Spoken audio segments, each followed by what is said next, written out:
আসসালামু আলাইকুম everyone, welcome to Sajid অ্যাকুয়াবিডি। আশা করি সকলেই ভালো আছেন এবং আমিও আলহামদুলিল্লাহ অনেক ভালো আছি। আজকের ভিডিওতে একটা প্রোডাক্টের আনবক্সিং এবং রিভিউ করব। আপনারা দেখতেই পাচ্ছেন আমার সামনে যে জিনিসটা আছে সেটি হলো একটি হপ ফিল্টার। এটি হলো আরএস ব্র্যান্ডের একটা হপ ফিল্টার এবং এটার মডেল হলো RS1000, RS1000। এটা হলো খুবই ছোট একটা হপ ফিল্টার, আপনারা দেখতেই পাচ্ছেন। এবং এটার যদি আমরা এদিকে মডেলটা দেখি, আপনারা দেখতেই পাচ্ছেন RS1000, যেটার ভোল্টেজ হলো 220 থেকে 240 এবং এটার পাওয়ার হলো 2.5 ওয়াট এবং এটার লিটার দেওয়া আছে হলো 600, মানে LH, লিটার পার আওয়ার। এবং আরএসের আরও 4টা মডেলের হপ ফিল্টার আছে এবং আমিও দেখিয়ে দিচ্ছি আপনাদেরকে 4টা। আপনারা এই মুহূর্তে ডিসপ্লেতে দেখতেই পাচ্ছেন এই 4টা হপ ফিল্টার আরএসের 1000, 2000, 3000 এবং 4000, এই 4টাই হয়। তো আরএস ব্র্যান্ডটা আমার কাছে মনে হয় অ্যাকুরিয়াম জগতে একটু মানে লো কস্ট, মানে দাম কমে আসলে ভালো ফিল্টারগুলো পাওয়া যায়। খুব যে ভালো এমন না, মানে বাজেট অনুযায়ী মোটামুটি ভালোই বলা যায় আরএস ব্র্যান্ডের যেই ফিল্টারগুলো হয়। আমরা তো অনেকে আরএসের হিটারও ইউজ করছি, আমরা মোটামুটি দাম হিসাবে ভালোই ব্যাকআপ পাওয়া যায়। তো আমরা যে বাজারে যে আরও কিছু ব্র্যান্ড আছে লাইক সানসান, ডফিন, এইসবের থেকে আরএসের দামটা তুলনামূলক অনেকটাই কম। সো ওগুলোর মতন আশা করা কখনোই যাবে না। তো দাম যেহেতু কম, তো ওই রকম আশা করতে হবে প্রোডাক্টের উপর। তো এই আরএসটা আমরা নিলাম আমাদের একটা ছোট ট্যাঙ্কের জন্য। সো ভাবলাম আপনাদের সাথেও একটা ভিডিও শেয়ার করি এবং রিভিউ করি কেমন কি। তো একটা জিনিস বলতে চাই, এখানে আপনার লেখা আছে যে 600 লিটার পার আওয়ার। এটা কিন্তু আসলেই কখনো না, আসলে যতটুকু লেখা থাকে তত দেয় না। লাইক আপনাকে সানসান যতটুকু লেখা থাকে ততটুকু কাছাকাছি ওরা দেয়, কিন্তু এই আরএস, ড্রফিন এগুলা যত লেখা থাকে ততটুকু দেয় না। তো চলুন এটা আমরা আনবক্সিং করি।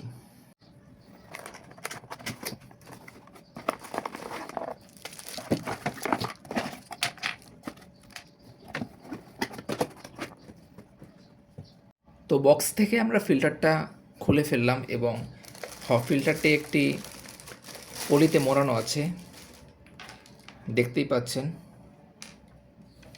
ফিল্টারটি খুবই ছোট এবং এটার সাথে আমাদের দিয়েছে একটা পাইপ, যেটা মূলত অ্যাকোরিয়াম থেকে পানি তুলে আর কি। এবং এখানে আরেকটা এক্সট্রা পাইপ, আর এখানে হলো পিছনে একটা হোল্ড করার জন্য, মানে সামনে পিছনে হোল্ড করার জন্য। এটা আমি দেখিয়ে দেব কোনটা কীভাবে ইউজ করে। তো আমরা ভিতরে একটু খুলি, এখানে একটা কস্টিপ লাগানো আছে।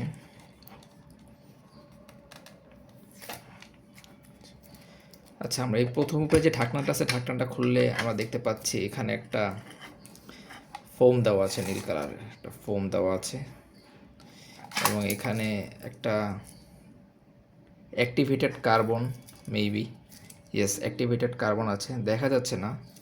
আর উপরে একটা মানে ফিল্টারেশন লেয়ার দেওয়া আছে। আমরা যারা মূলত প্ল্যান্টের ট্যাঙ্কের জন্য ইউজ করি তাদের এটা আসলে কোনো দরকারই নেই, এটাও দরকার নাই মোটামুটি বলা যায়। আর এখান থেকে একটা ইন্ডিকেটর আছে যেটা দিয়ে আপনি ফিল্টারের ফ্লো বাড়াতে পারেন, কমাতে পারেন, আই মিন পানির ফ্লো। আর আপনার ট্যাঙ্ক যদি খুব বেশি বড় না হয় তাহলে আপনি এটা ইউজ করতে পারেন, ডাইরেক্ট লাগাই দিলেই হয়ে যাবে আর কি। আর যদি ট্যাঙ্কের হাইটটা বড় হয়ে থাকে তাহলে আপনি যেটা করতে হবে, ফার্স্টে এটা লাগাতে হবে এবং তারপর এটা লাগাতে হবে, তাহলে আপনি একটু হাইটটা বেসিক্যালি একটু বড় পারেন। যেহেতু আমাদের ট্যাঙ্ক মোটামুটি 10 ইঞ্চি সাইজের, 10 ইঞ্চির জন্য মূলত আমার এটা নেওয়া, তো আমি মাঝখানে এটা না লাগিয়ে এটা লাগিয়ে দিলাম। এবং এই যে এটার যে কাজ,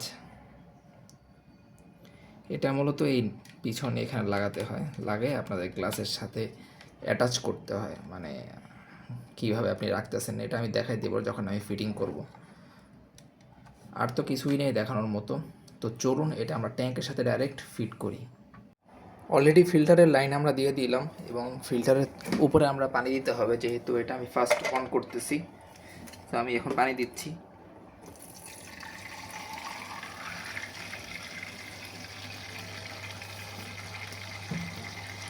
অলরেডি পানি টানা শুরু করে দিয়েছে, আপনারা দেখতেছেন, এবং ফিল্টারটা কিন্তু অলমোস্ট চালু হয়েই গেল, এবং এবং আমি এটা লাগিয়ে দিলাম ঢাকনা।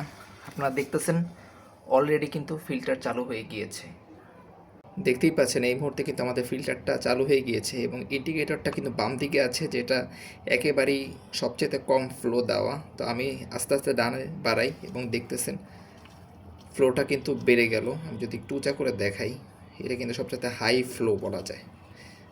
আর যদি আপনি একেবারে কমায়া দেন তাহলে আপনার ফ্লোটা একেবারেই কমে থাকবে। দেন আপনি যখন ফিল্টারের ভিতরে সিরামিক রিং, দেন বায়োমিডিয়া এবং ফোম ইউজ করবেন, তখন কিন্তু ফ্লোটা আরেকটু কমেই যাবে। এটা সব ফিল্টারের ক্ষেত্রেই হয়ে থাকে। আচ্ছা, এই জিনিসটার যে কথা বলেছিলাম একটু আগে, আপনারা দেখতেই পাচ্ছেন এটি মূলত এই যে গ্লাসের সাথে আটকে রাখে ফিল্টারটাকে খুব ভালোভাবে।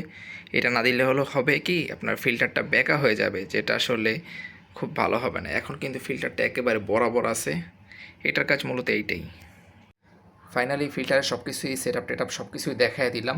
এই ফিল্টারটা আসলে সবার কাছেই পছন্দ হবে না, বিকজ এটার ফ্লো খুব একটা বেশি না, এবং এটা লেখা আছে কিন্তু 600 এলপিএইচ। আমি কিন্তু আগেই বলেছিলাম আনবক্সিংয়ের সময় যে এটা 600 এলপিএস কখনোই দেবে না, এটা হাইয়েস্ট গেলে 200 থেকে 250 এলপিএইচের মতনই এটা সাপ্লাই দিবে আপনাকে। এবং যখন আপনি ভিতরে কটন দিবেন, দেন সিরামিক রিং দিবেন, তখন আরও কিন্তু ফ্লো কমে যাবে। এবং এই ফিল্টারটা কোন ট্যাঙ্কের জন্য সব থেকে বেশি কার্যকরী আমার কাছে যেটা মনে হয়, 8 ইঞ্চি কিউব, 10 ইঞ্চি কিউব, এদের জন্য বেশি পারফেক্ট। এবং আপনি চাইলে কিন্তু এটা 12 ইঞ্চিতেও ইউজ করতে পারবেন। আমি অনেকটা দেখেছি, ইভেন এখনও ওনারা ইউজ করে, 4 বছর ধরে এই আরএস ফিল্টারগুলো ইউজ করে 12 ইঞ্চি কিউবে। এর উপরে যাওয়া কোনোভাবেই উচিত না। 12 ইঞ্চি পর্যন্ত এটা ঠিক আছে, বাট ভালো ফ্লো এবং যদি ভালো একটা সার্ভিস পেতে চান, ভালো একটা ফ্লো দরকার আমার ট্যাঙ্কে, তাহলে 8 কিউব বা 10 কিউবে আপনাকে এটা বেটার সার্ভিস দেবে।